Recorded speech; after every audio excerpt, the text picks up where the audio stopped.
Shalom Bapak Ibu Saudara yang dikasihi Tuhan. Apa kabar semuanya? Dari depan saya menyaksikan Bapak Ibu tadi berdiri, duduk, memuji Tuhan, semua dengan tubuh yang sehat.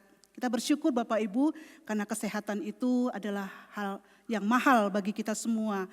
Dengan sehat kita bisa beraktivitas, memuji Tuhan, hadir di gereja, bekerja, melayani sesama, melayani keluarga. Hari ini kita bertemu, itu juga anugerah Tuhan yang istimewa. Bapak Ibu Saudara, mari kita melihat satu bagian firman Tuhan yang terambil dari Mazmur pasal 13 ayat 1 hingga ayat yang ke-6. Saya akan mengajak kita membaca secara responsoria.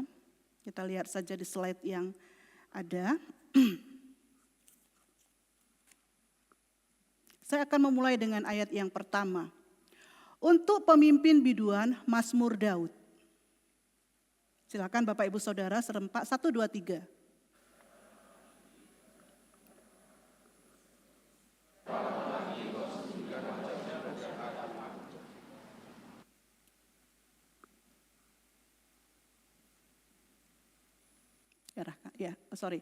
Ayat ketiga. Berapa lama aku harus menaruh kekhawatiran dalam diriku dan bersedih hati sepanjang hari, berapa lama lagi musuhku meninggikan diri atasku.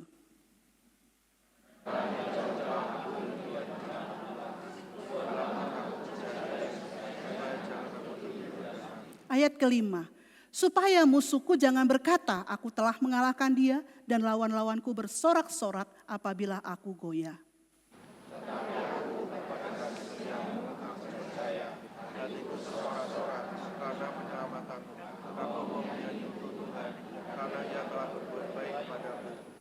Sekali lagi, yang berbahagia adalah setiap kita yang membaca dan melakukan firman Tuhan itu di dalam kehidupannya.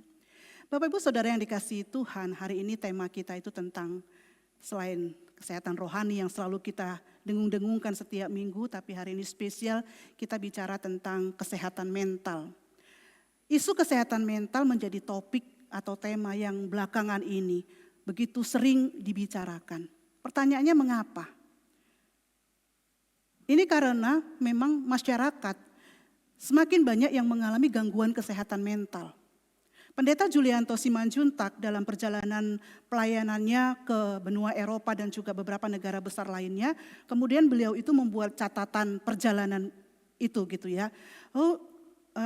Mengatakan dalam setiap seminar-seminar yang mereka lakukan, isu tentang kesehatan mental ini menjadi topik yang begitu digandrungi atau begitu ramai dikunjungi. Tetapi yang lebih menakjubkan dari perjalanan beliau itu mendapatkan bahwa orang-orang yang sakit mental itu sangat banyak, terutama depresi. Ini dibuktikan dengan begitu banyaknya orang yang mengalami kematian akibat bunuh diri. Pertanyaannya bagaimana dengan Indonesia? Bagaimana dengan Semarang? Bapak Ibu, sebenarnya isu ini pun sangat-sangat besar ya. Dan ada di sekitar kita, ada di dekat kita. Beberapa tahun yang lalu, mungkin sebelum pandemi, saya diajak seorang rekan itu mengunjungi seorang ibu. Yang tampilan dari luarnya itu begitu energik, begitu cantik gitu ya. Tapi ketika dia telepon, dia mengatakan, saya terganggu nih, saya mau bunuh diri. Itu yang membuat kami tergopoh-gopoh, segera datang begitu ya. Kami tanya, kenapa? Ya, kalau kita lihat dari ininya, ini adalah orang yang depresi begitu. Tapi kemudian beliau mengatakan sesuatu yang bagi saya itu sesuatu banget. Ada rasa bersalah yang menghantui hidupnya. Karena hal-hal masa lalu yang dilakukannya. Dia katakan seberapa banyak saya berdoa kepada Tuhan. Tetapi rasa bersalah itu selalu datang dan datang. Seperti mencengkram dia. Ini satu kisah.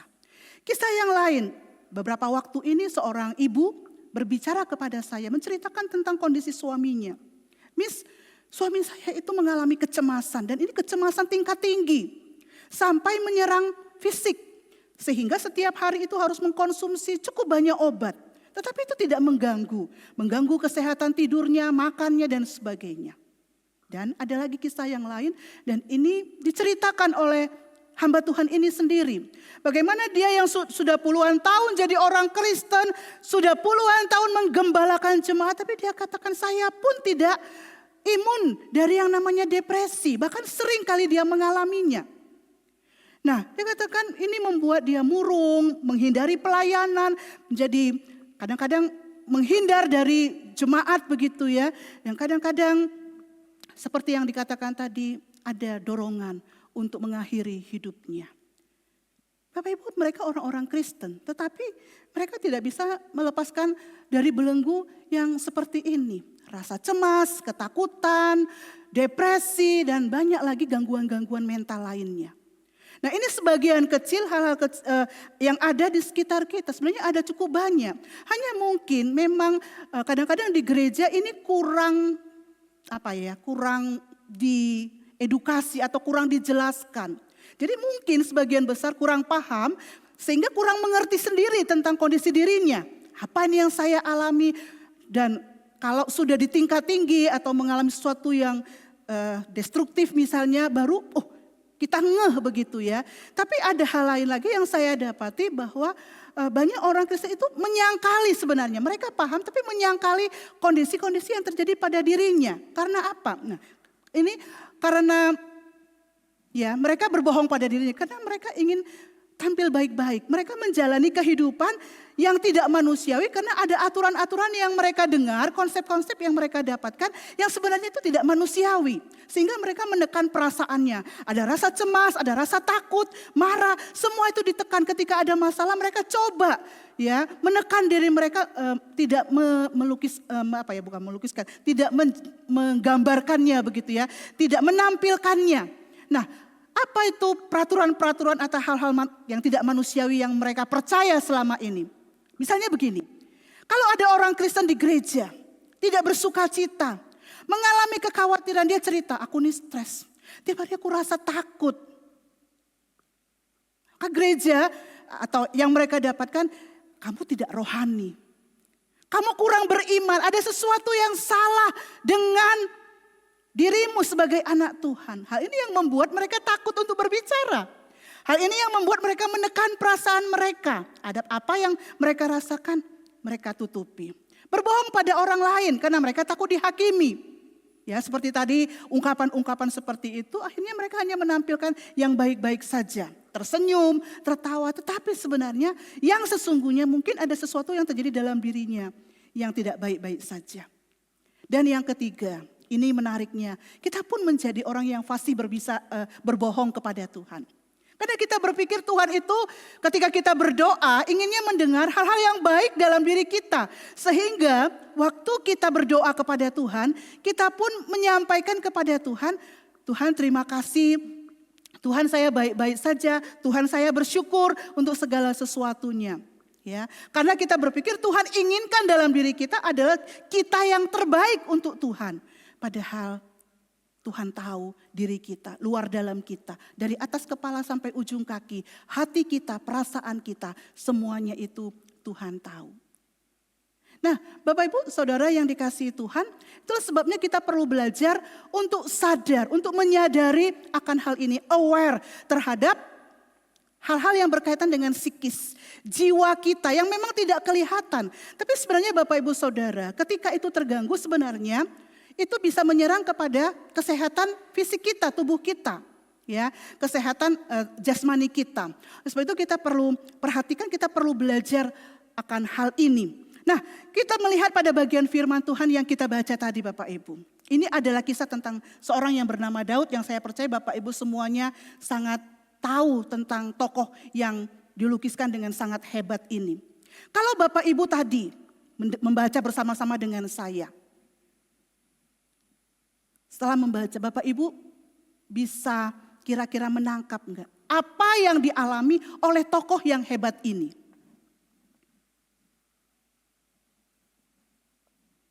Bapak Ibu bisa menangkap apa yang terjadi dalam kehidupan Daud? Benar sekali. Daud sedang mengalami tekanan dan depresi yang hebat. Ini terungkap atau terlihat dari apa yang disampaikannya. Dia katakan, berapa lama lagi Tuhan kau lupakan aku terus menerus? Berapa lama lagi kau sembunyikan wajahmu terhadap aku? Dan dia mengatakan, Berapa lama lagi aku harus menaruh kekhawatiran dalam diriku, bersedih hati sepanjang hari. Tapi yang menarik adalah bagian 4. Di sana cukup jelas sekali Daud ini berdoa ya. Pandanglah dan jawablah aku, ya Tuhan Allahku. Buatlah mataku bercahaya supaya jangan aku tertidur dan mati. Ternyata fenomena ini sama terjadi dulu dan sekarang Bapak Ibu. Kalau kita lihat dikatakan buatlah mataku bercahaya. Saya bayangkan akibat tekanan yang dialami oleh Daud. Tuh dia lesuh gitu ya sampai matanya pun tidak ada kehidupan. Dan kalau kita lihat buatlah supaya aku jangan tertidur. Ini ciri-ciri orang depresi yang tidak mau beraktivitas, tidak mau ngapa-ngapain, lemes, terganggu. Sehingga maunya mungkin dia itu hanya tidur dan tadi ada kata mati. Saudara, seorang yang begitu hebat, seorang yang pernah betul-betul merasakan pimpinan Tuhan, penyertaan Tuhan dalam hidupnya. Di satu masa dalam hidupnya benar-benar bisa merasakan begitu jatuh dan tidak berdaya. Dan kita kalau baca Alkitab, sebenarnya ini bukan satu-satunya tokoh yang mengalami seperti itu. Firman Tuhan ingin memberitahu kita semua, kalau dulu orang-orang hebat bisa di titik terendah mereka, kita manusia sekarang, apakah berbeda dengan mereka? Tidak. Pemimpin, orang-orang yang mungkin berpendidikan, anak-anak muda, apalagi anak-anak, semua berpotensi mengalami gangguan psikis atau gangguan mental.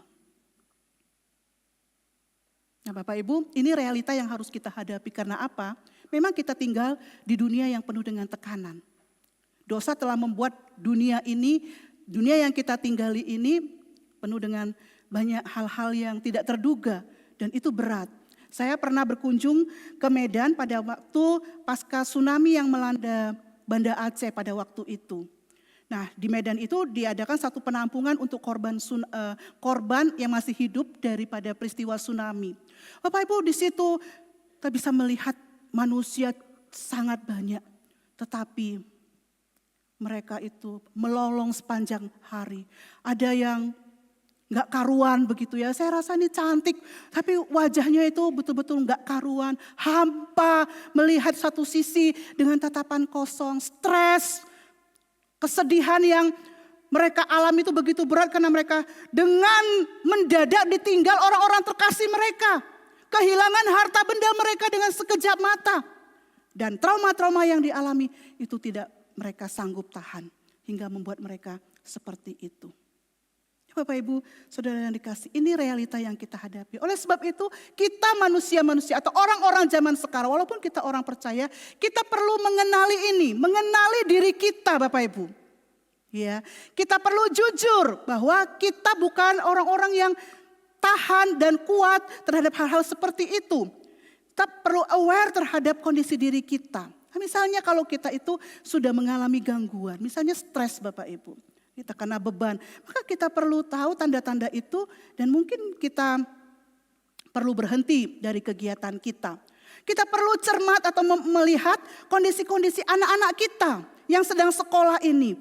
Anak saya ini kok beberapa hari murung, tidak mau sekolah, tidak mau mandi, tidak mau mengerjakan PR-nya, tidak mau makan. Apa yang sedang terjadi? Jangan melihat kondisi seperti itu, kita kemudian, wah ini harus dikasih beban semakin banyak. Ini kita tegur, kita marahin. Kita harus kenali hal seperti itu. Sehingga ketika kita mengenalinya, kita bisa bertanya, kita bisa aware apa yang terjadi dengan anak saya. Mungkin saja mereka mengalami tekanan pertemanan, tekanan pembelajaran, tekanan sosial, tekanan dari rumah, itu juga bisa terjadi. Bisa saja kita penyebab daripada anak-anak kita mengalami stres, mengalami ketakutan, mengalami depresi. Orang-orang tua yang menekan anaknya untuk selalu melakukan yang terbaik, mengerjakan hal-hal yang di luar kemampuan anak itu membuat tentu anak-anak ini akan terancam atau anak-anak itu akan mengalami beban yang berat. Dan ini banyak sekali terjadi. Survei itu menunjukkan ya, dan ini survei itu cukup valid dilakukan oleh Universitas Gadjah Mada di tahun kalau tidak salah 2000 berapa begitu, 2022. Bekerja sama dengan satu badan yang apa gitu. Survei dilakukan terhadap anak-anak remaja yang mengalami sakit mental. Dan datanya itu sungguh mencengangkan, sangat besar. Dan itu bisa terjadi pada anak-anak kita, pada diri kita. Kita perlu waspada kalau mungkin kita ada pikiran-pikiran yang selalu overthinking gitu ya. Mungkin kita perlu tahu kenapa saya selalu seperti ini yang membuat saya cemas, gak bisa tidur. Nah, kita perlu bisa belajar ketika kita sadar ini sesuatu yang berkaitan dengan gangguan kesehatan mental. Atau ya tadi itu ya, kecemasan.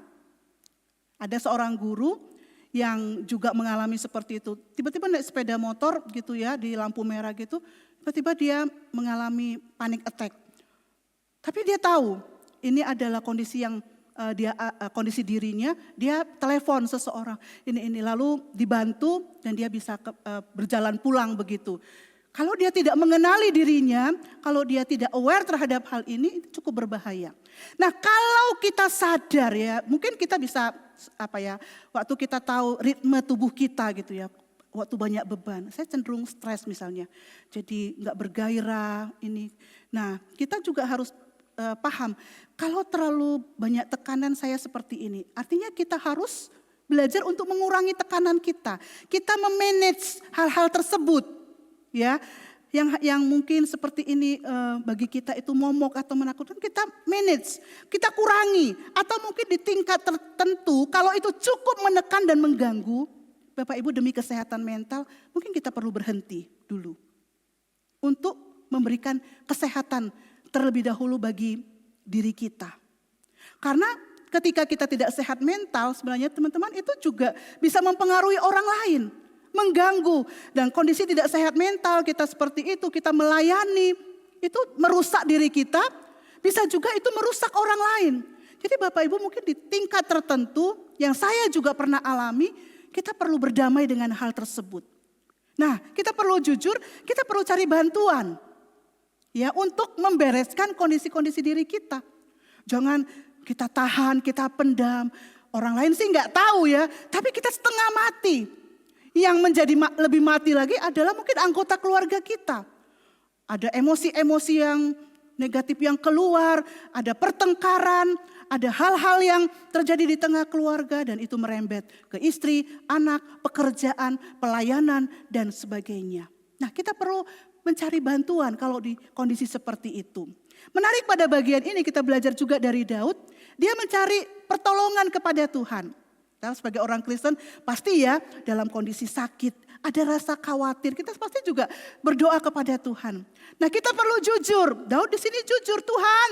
Mungkin dia juga sedikit marah sama Tuhan ya. Berapa lama aku udah berdoa.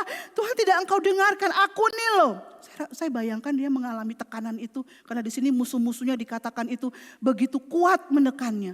Saya bayangkan itu kondisi yang tidak nyaman. Tapi dia ungkapkan kepada Tuhan. Tuhan, tolonglah aku.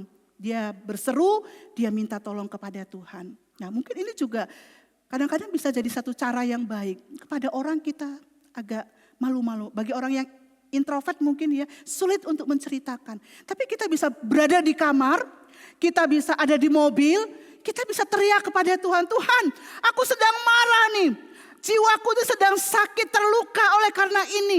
Kita bisa kadang-kadang melampiaskan itu, mengurangi beban, mengurangi mengurangi kesedihan, mengurangi luka kita. Kita bisa jujur kepada Tuhan. Atau mungkin kita tahu gitu ya, kita menuliskan. Apa-apa yang kita rasakan kita tuliskan. Kalau itu lebih jujur kan daripada kita ngomong, kita takut juga orang itu tidak bisa kita trust kepada orang itu begitu ya. Kita tulis. Tapi zaman sekarang ya, Tuhan itu dengan hikmatnya itu, Tuhan itu sudah mempersiapkan juga banyak orang-orang yang mempelajari seni tentang jiwa. Tuhan itu sudah memakai orang-orang untuk menyembuhkan penyakit kanker. Tuhan itu sudah mempersiapkan orang-orang untuk spesialis otak, spesialis tulang, spesialis kandungan dan sebagainya. Dan Tuhan juga sudah menyediakan orang-orang pintar yang khusus untuk spesialis tentang penyakit jiwa atau hal-hal yang berkaitan dengan mental. Jadi Bapak Ibu, Kita sebenarnya tertolong sekali. Ketika kondisi-kondisi seperti itu, hal yang wajar kalau kita sakit fisik, kita mencari dokter. Hal yang wajar ketika ada gangguan dengan psikis atau mental kita yang rasa itu sudah mengganggu, yang membuat kita nggak bisa tidur, nggak bisa aktivitas baik, tidak bisa kerja. Maka kita perlu diperbaiki mesinnya begitu ya, ataupun hatinya, pikirannya. Nah kita perlu cari bantuan psikolog, kita perlu cari konselor untuk menolong kita mengatasi masalah-masalah kejiwaan kita. Ya, saya sering Bapak Ibu, ya sekarang itu sudah bisa via online, ya, tapi juga tersedia orang-orang yang bisa membantu kita secara onsite untuk kita bisa langsung berbicara, menyampaikan apa yang menjadi problema kita ini. Nah, pada waktu Pendeta Julianto menuliskan bagian itu, ada satu hal yang sangat mencengangkan Bapak Ibu. Ketika di Eropa atau negara-negara besar itu di mana masyarakatnya banyak mengalami gangguan kesehatan mental, dikatakan mereka kesulitan, ya. Berita buruknya adalah mereka kesulitan untuk mencari bantuan. Karena untuk menghubungi atau menemukan seorang konselor atau seorang psikiater, selain harganya mahal, itu harus berbulan-bulan ngantri. Lihatlah, kesadaran mereka tentang kesehatan jiwa itu sudah cukup tinggi. Sehingga mereka cari, mereka butuh. Tetapi tenaga terbatas, orang-orang yang mengalaminya cukup banyak. Nah kita di Indonesia saya rasa sudah cukup banyak. Di Semarang juga ada, kita bisa cari, kita bisa minta bantuan, kita bisa untuk dipulihkan. Saya ketika mempersiapkan bagian ini bicara dengan seorang teman, dia cerita tentang ketika di konferensi konselor keluarga Indonesia itu ada seorang yang bernama Hans, seorang muda usia 20-an memberikan testimoni tentang dirinya. Nah, ternyata anak muda ini awalnya dikira depresi, tapi setelah dipastikan pergi ke psikiater begitu ya, ternyata dia menderita skizofrenia. Jadi kalau bahasa sekarang itu kayak sudah terganggu jiwanya atau sakit jiwa begitu ya. Nah memang kesulitan sekarang adalah tentang biaya. Sakit seperti itu sama seperti penyakit lain juga mahal begitu ya. Kadang-kadang tidak langsung dibawa, selain tadi ya mindset yang wah ini kadang-kadang memalukan, wah ini kadang-kadang kerasukan, wah ini kena gangguan begitu ya. Seringkali kan masyarakat menganggapnya seperti itu, hal-hal yang berkaitan dengan jiwa. Ada yang dipasung, ada yang disembunyikan sehingga makin stres, makin gila begitu ya. Nah ini masalahnya juga biaya. Tapi gereja, nah ini gereja juga menjadi bagian dalam proses pemulihan kesehatan mental. Selain gereja itu memperhatikan kesehatan rohani, kesehatan fisik seperti tadi menyediakan dokter-dokter untuk kita bisa wawancara, dokter gigi, dokter mata, dokter tulang dan sebagainya. Gereja juga perlu menyediakan sarana untuk jemaatnya kesehatan mentalnya. Nah, kembali ke Han tadi, gereja hamba-hamba Tuhannya itu menolong keluarga yang ini untuk dibawa ke rumah sakit. Dan luar biasa di testimoni itu pastinya dia sudah pulih ya Bapak Ibu ya. Dan dia pulih. Walaupun dia masih harus mengkonsumsi obat atas anjuran dokter, tapi dia bisa beraktivitas normal seperti orang pada umumnya. Dia bisa membuka usaha untuk menghidupi dirinya dan keluarganya. Dia bisa produktif kembali, itu anugerah. Dan saya percaya ketika kita sebagai orang percaya memperhatikan hal ini, orang-orang seperti itu akan tertolong dengan baik. Nah Bapak Ibu, yang kedua kita perlu mencari bantuan. Dan yang ketiga adalah sebagai orang percaya kita perlu tetap tinggal percaya di dalam Tuhan. Karena Tuhan itu adalah Tuhan yang mengasihi kita. Tuhan Maha Kuasa yang tidak pernah membiarkan dan melepaskan kita. Kita ingat tentang anak yang hilang, domba yang hilang, dan dirham yang hilang. Itu semua melukiskan tentang kondisi-kondisi terhilang itu menjijikkan begitu ya. Tidak apalagi ya, tidak sehat lagi. Tapi Tuhan mencari mereka. Tuhan ada bersama dengan mereka. Tuhan mengasihi orang-orang seperti itu. Kita ingat Daud pada bagian ini. Dia tetap percaya kepada Tuhan. Walaupun Tuhan berapa lama lagi doanya tidak dijawab Tuhan. Tapi di ayat ke-6 dikatakan tetap aku percaya pada kasih setiamu. Aku percaya hatiku bersorak-sorak karena penyelamatanmu. Dia belum melihat jawaban Tuhan dalam hidupnya, tetapi dia meyakini bahwa Tuhan adalah Tuhan yang selalu bersama dengan dia. Tuhan yang mendampingi dia dalam kondisi terpuruknya, dalam kondisi kesedihannya. Saudara, ini mungkin Bapak Ibu pernah baca kisah seorang pastor, seorang hamba Tuhan yang bernama Jared Wilson. Beliau seorang pendeta mega church di Amerika, meninggal pada usia 30 tahun. Nah, beliau ini juga khusus melayani penyakit mental ya Bapak Ibu, tapi beliau sendiri mengalami depresi dan meninggalnya karena bunuh diri. Nah, dia menuliskan di dalam satu hari sebelum dia meninggal ya, dia katakan, mencintai Yesus tidak selalu menyembuhkan pikiran-pikiran ingin bunuh diri. Mencintai Yesus tidak membuat kita tidak mengalami depresi. Mencintai Yesus tidak membuat kita kebal terhadap stres, anxiety dan sebagainya. Tetapi dia katakan, itu tidak berarti Yesus tidak menawarkan kita penyertaan dan penghiburan. Dia selalu dapat melakukannya. Pendeta ini sadar bahwa percaya Yesus tidak selalu membuat penyakit mental itu bisa membaik dengan segera. Apalagi dalam kasus-kasus tertentu, Bapak Ibu. Kalau kita hari ini bicara itu hanya sebagian kecil dari kasus penyakit mental yang bisa terjadi dalam kehidupan umat manusia. Percaya Yesus tidak membuat kita itu bebas dari hal-hal seperti itu. Bisa saja kena tekanan hidup. Tetapi itu tidak berarti Yesus tidak mengasihi Anda dan saya. Itu tidak berarti Yesus tidak beserta dengan engkau dan saya. Yesus mengerti setiap pergumulan kita. Dia menangis bersama dengan kita. Dia melihat hati kita yang hancur, hati kita yang terluka. Yesus pernah mengalaminya. Dia dibuli. Yesus dicerca, dihina. Yesus pernah mengalami bagaimana rasanya depresi.